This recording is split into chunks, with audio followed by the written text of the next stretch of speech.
There was a moment when I left work extremely late and it was midnight, and I understand very clearly no role and no income was worth that risk. I used to think I was very disciplined, but when you are moving on your own, you realize how different real discipline is. That discipline can be built.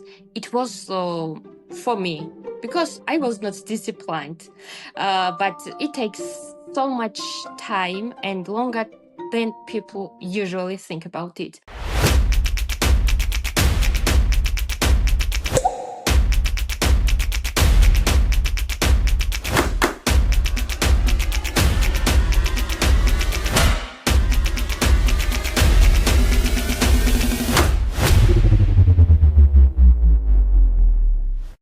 Hello, dear people. So happy to see you in the new TWISTCAST episode.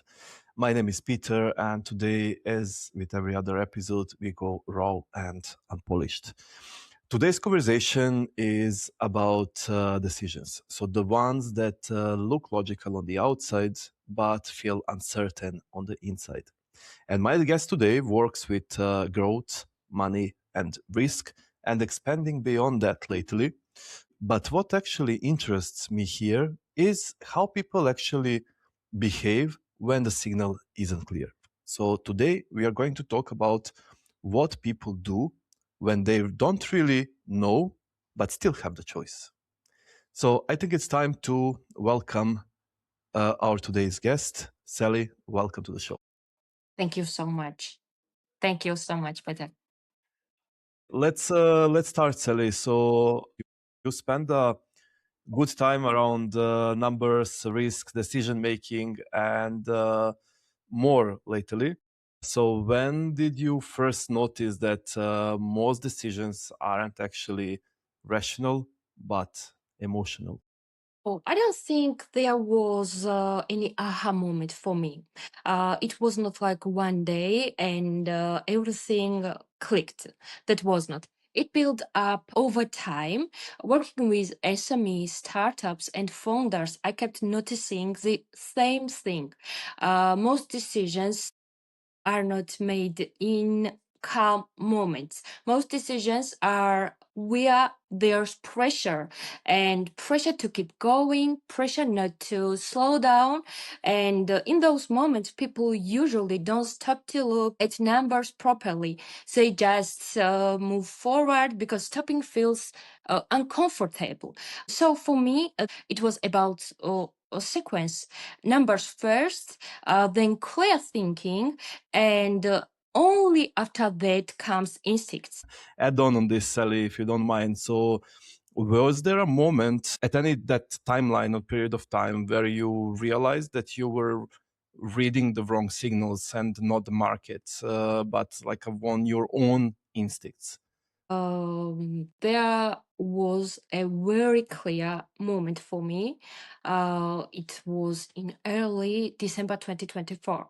At that time, I was still in a corporate role, and I kept telling myself the problem was external. The workload, the expectations, what I had, the environment, it was not a standard 9 to 5 role. I was exhausted, I was anxious, but instead of listening to those internal signals, I tried to adapt. I tried to fix the environment. And I thought if I adjusted enough, it would help and I get better. But that's when I realized something important. Over time, it also became clear that this was not just one company, it was happening everywhere around me, not only at work, but in the system around.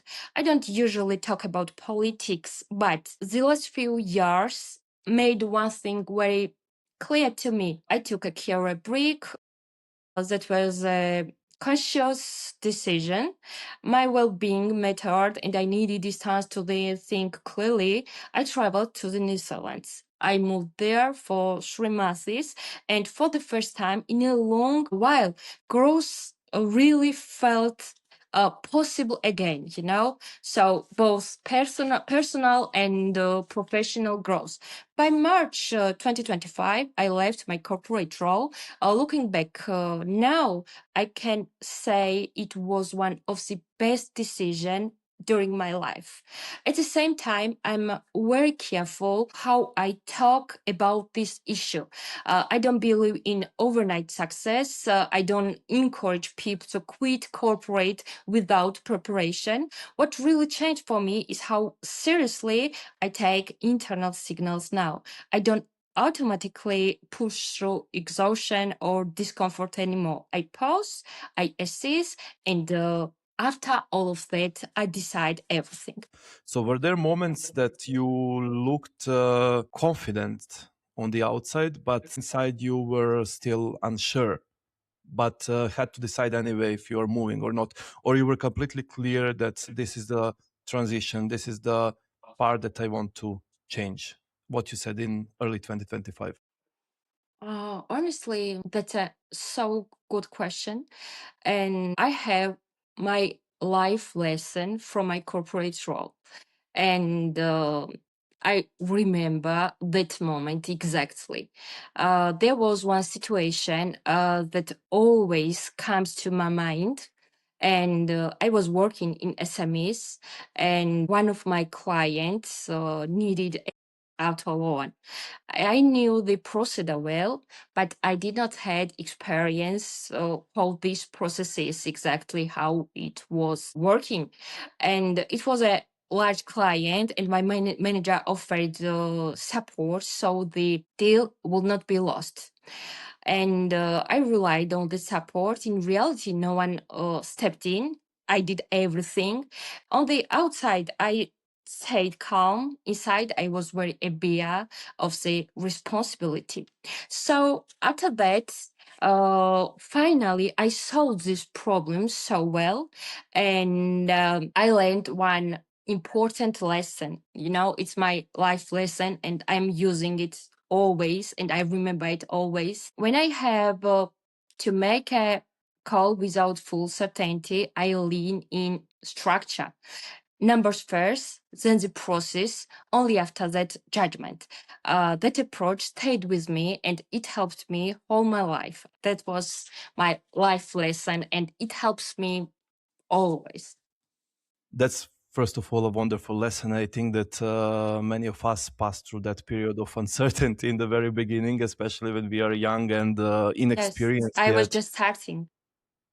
Exactly. So we say, but still, this what stands out to me, what you just said, is that so you didn't pretend that certainty. So what you actually you try to lean on support and then actually on your own guts, but you still delivered, right? So you still Yes, I delivered. did it. I did it. Yes. So that's a very different kind of confidence, actually, Sally. And I think that not so many people do that. Usually, they freak out at the point of time. They don't know what to do. They collapse. They go through instant breakdown phase and then don't do anything. So this really says a lot Thank you. about what is happening. And your slogan that you use or life lesson, it's really powerful, and it's good that you still keep using it in your, let's say, later years of experience, and I believe until today's date and moving forward.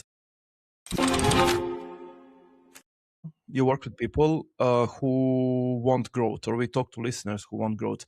So there is one question I want to ask you here. So when things are stuck for people who want to grow, for example, so when people come to you and say they want growth, right? So you do advisory roles as well, correct? Either on LinkedIn Yes, or I'm helping people. I'm honestly first I started freelancing on LinkedIn, and I'm helping business owner businesses how to grow. You know, I'm helping them to prepare their finances, risks, or etc. You know, also analytics, and so I'm helping people. But that's our projects, and this is business field. And second one is I'm helping people to create their LinkedIn personal brand. So I can answer both of them. So, okay, let's start. if we are talking about business growth, when people telling me that they feel stuck, the first things they usually avoid is looking at is a cash reality, and that's the problem. They talk about growth, they talk about strategy, they talk about vision, but when you allow them the conversation down, you realize that they have not really looked at what's happening day to day, how many Mhm. actually comes in, what pricing decisions they made daily, or which activities bring revenue, and which ones just keeps them busy or gives them nothing. The issue is that the numbers force uncomfortable choices. They force you to admit that some ideas don't work. Once founders are willing to look at the cash honestly, not just forecasts, big plans, and just reality, decisions become simpler, not easier, but clearer. And clarity is usually what unlocks movements again. What about LinkedIn? It's a bit different. The first thing people avoid is clarity. They don't really know who they are talking about and what they are talking about. Most people are opening LinkedIn, they stare at the screen, and they think, I should post something, and they don't have idea what to write. Sometimes nothing comes out. Sometimes everything does. The post becomes long, careful, and heavy. Not because the person is not smart. Usually, it's the opposite. They know too much, so they try to say everything together. But honestly, most people scroll, and I scroll too, because no one likes like teacher tones. Once the clarity is there, the writing changes almost automatically. Posts get shorter, sharper, easier to read. People stop Mhm. asking, "What should I write?" and start asking, like, "What would actually help this person exactly right now?" That's great on both corporate and also LinkedIn moments. So it's a very honest, and it actually explains a lot of what we see online, because we see so many things, especially on LinkedIn as a platform. So people talk overall about growth, about positioning, about branding, about so many things, so many coaches on this platform, but often they are not clear yet on what they actually do day to day. Either we talk about LinkedIn or we talk corporates. So thank you for those. And by the way, this is a great moment just to mention, because I apologize for our audience, I forgot to mention earlier that you're also building your own personal brand now on LinkedIn, that you're Yes. active. I will drop your name and link to your LinkedIn profile below this video. So please follow Sally. So many valuable thoughts. We follow each other on LinkedIn for a while. So please don't forget to grab her profile down there. Thanks a lot, Sally. So this your reasoning that you just mentioned gently open space for a new question here, and I'm really curious. So speaking of your own brand and your own voice that you do on LinkedIn, so when you started shaping that your own voice, so was there any surprise or any moment when you started showing up your voice and saying, oh, look at this actually works better, and then you realize why the reason is for that? Everything, everything surprised me when I started LinkedIn. Because yes, I had no idea what was it. I was honestly, I was writing one post. I was posting daily in first times, and I needed 5, 6, 7, 8 hours per post. And whole days I was wasting writing posts. And I start from my family members' likes on LinkedIn. And when I was posting, I was sending my posts to my family members, just like, because it's Mhm. so tough process. It's not easy. You just need to find, yeah, what people actually interested what topics are most interested, and I'm just trying to listen them and give them what they need. First when I was starting who I am, I was thinking about it, who I am to who listens to me. But I just give it a try, and that was my goal. Definitely helped me because there were so many recruiters ghosting me first times, but now they are directors and CEOs are writing me, or department head of departments, or etc. They are writing me directly in DMs. So I'm getting DMs from high professionals, and that's really awesome. And I think what was my goal here, to find with a sponsorship role in the Netherlands, and also find clients, because I love what I'm doing now. I love each project with SMEs and the startups. Also, I love working on LinkedIn. I love writing posts. I currently I need, for example, 15 minutes maximum per post. I'm not preparing anything before, so this process is so interesting for me. And so yeah, I love this whole process. And if you love this process loves you back, definitely, because that's my case and I did it. I completely agree with you, and that's very well said. So process loves you back, and I was having a bit of a laugh in the very beginning when you said that everything surprises you on LinkedIn, right? Yes, So everything. because I think that LinkedIn actually has a way of doing that to all of us, because we just get, aha, wow, okay. I Yeah, sometimes, that's real possibility. yeah, I just sometimes surpass my thoughts as well. So I'm saying like, oh my, I didn't really, when you have the least hope on something, that ends up being very well done. So somehow I had also those moments on LinkedIn, and I completely understand you about this one.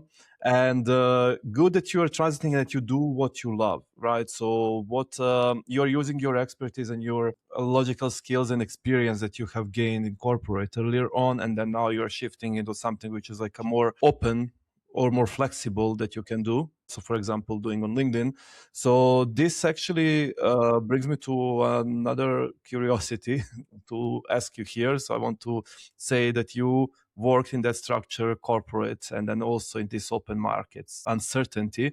So my question here, and moving away from the platforms now, is which one do you think people actually struggle with more, and why that? So is it structure corporate or also open market uncertainty? I think open markets uncertainty is harder more than for most people to sit with. I'm careful to generalize this question because my corporate experience comes from a developing market, and that context matters. In that environment, staying late was normal, overtime was not paid, but being present until so late and very late was often treated as commitment. At some point, I realized that this version of stability came at a very high personal cost. There was a moment when I left work extremely late and it was midnight, and I understand very clearly no role and no income was worth that risk. That was a turning point for me. And in the open market, there's no buffer. And if sometimes or something does not work, there's no system behind it. You face your decisions directly, and that's not easy. Real not easy. A lot of people say they need freedom, but what they often struggle with is full ownership and discipline. I used to think I was very disciplined during my corporate setting, but when you are moving on your own, not for a week but months, you realize how different real discipline is. It's so different. No one checks on you. No one enforces deadlines, for example. Results depend entirely on how you structure your time and energy, and everything depends on you. That discipline can be built. It was for me. because I was not disciplined. But it takes so much time and longer than people usually think about it. So for me, the biggest difference was not like the level of risk, it was just who carries it, me or a corporate setting. Yes, get it. As you said, the structure equal protective for me as well. So when you have a structure, Yeah, you're all feeling protected. So because exactly. those systems that you have in developed companies, so we don't talk about startups, talk about corporate environment. So Yes, they give a sense of like that safety that you have with them. So even though they were demanding, okay, I mean every business yes, has a demanding role and delivery to be done, but at least you have systems. You go with some rules, and then you are good. I completely agree with you. I've done most of my career in corporative environment and also startup. But when I have freelance projects, for example, to do, I feel it easier in terms of let's say freedom. But I will not even call it freedom. It's not freedom at all. it's absolutely not freedom because I have. That's why I mentioned discipline because no, I know exactly what I'm doing each hour and minutes, and it's so different. But here's difference: you are doing for yourself, for you. You know what you need, how you are managing everything. So that's a difference. But I love it, honestly. As long as we love it, nothing comes hard. That's what I say. Yes. So, even though it's more difficult, but if you feel and you do it with passion, there shouldn't be any barriers on doing it perfectly and professionally. Thank you, Sally. Here, I would do some bridging parts about you explaining those two sides perfectly.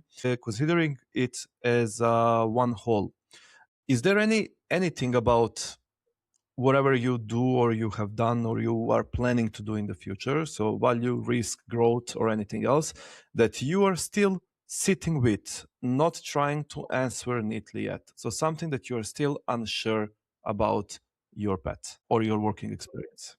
I always have so many questions. I'm thinking lately about, I have so many questions and I'm just thinking which one is worth mention here. My main question currently is about growth. When is growth genuinely helpful? And how much responsibility people are actually ready to carry when they choose more autonomy. So which part of your current growth excites you at the moment the most? Most, I think my ranking. Mm-hmm. Yeah. And also, I have, I have a second one too. I'm working about SaaS project. It's just project. I was thinking about launch it before 2026, but I need much more time. So yeah, my rankings currently and my confidence also. But I have so tough way ahead because I need relocation and all recruiters. I know so many recruiters in the New Zealand, and everyone are telling me that almost no one are hiring people from outside EU. So, but I think if you have goal and you have strategy and discipline, of course, you can reach it. Does not matter. I know exactly, and I have clear list of my goals. It's a short term goals, and I definitely do it. All of them, because I believe in myself, and yeah, I'm that kind of person. When you believe in yourself and you are firm about your upcoming decisions or your goals list, or some people make vision boards as well. So this is something that's needed nowadays, especially in those uncertain environments, and then people don't know what they want from themselves. So I'm so happy to hear your strongest growth, that you're currently excited, and I think that this is going to move how you proceed, how you succeed, and achieve even bigger ones. So congratulations on that, Sally. And this says a lot about you. Before we wrap, I would love to hear your opinion. Usually there are two versions of one statement. That's usually a public version when most people say, and there is a version that actually happens in real life. So let me read this for you. Public version, where the person says, I usually decide based on logic, data, and long-term value. But most people say that a lived version is that I actually decide based on urgency, comparison, and what feels safe right now, with an accent to safe. My question to you is, which one do you see more often in real life with people you are surrounded with? And why do you think that's happening? We all know rules. Me too.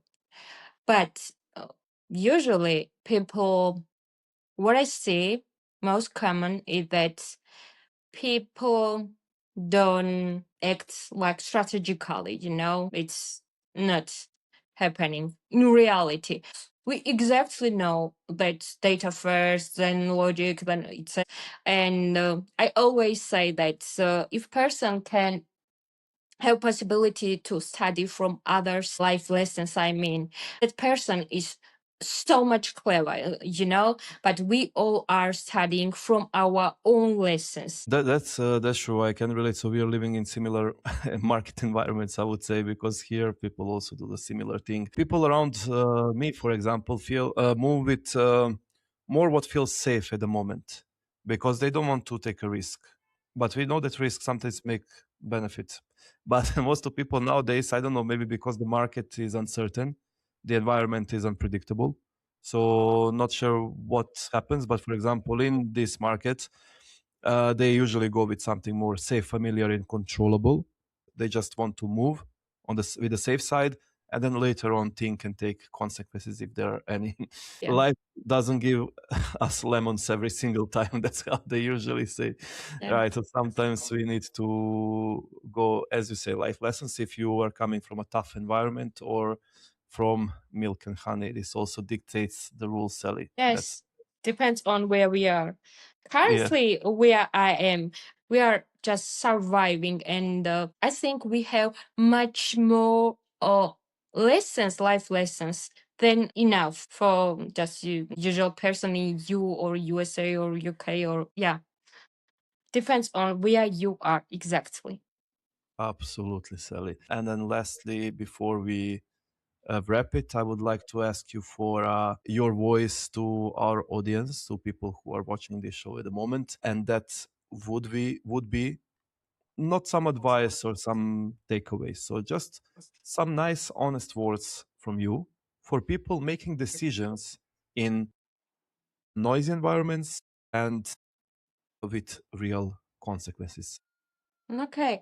Um, in noisy environments, not every opinion deserves your attention. If something really matters to you, stay with it long enough for discipline to replace the motivation. Stepping back can be a smart move, but don't let it turn into avoidance. Progress usually comes from consistency, not from urgency. So that's my message. Wonderful. Thanks a lot, Sally. And thank you very much for bringing that clarity that you put Thank you today so in those much. questions. Thank you I so much, Peter. appreciate it. And then usually why I'm saying this, because those conversations that we spoke today is that usually people try to answer them in a rushed or over let's say complicated way, but you really simplified and you were very sharp on point saying, okay, it's black and white and this is what's happening in my life, which is really appreciated because this shows your groundness. So you were very grounded in a way that you think about those decisions, uncertainty, market, whatever we spoke about today. So thanks a lot for being here today. I hope you enjoyed this conversation. Thanks for having me, Peter. This was a really good conversation. I really enjoyed it. Thank you, Sally. Hope to see you again. Bye bye. Okay, bye.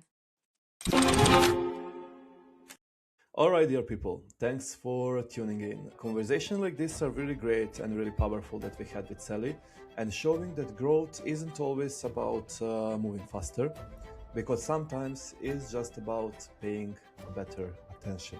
If this episode gave you some nice and enlightening moments in a conversation with Sally, please make sure to follow us on our social media platforms. The link tree is attached to the platform you're watching from. Thanks a lot and see you very soon. Bye.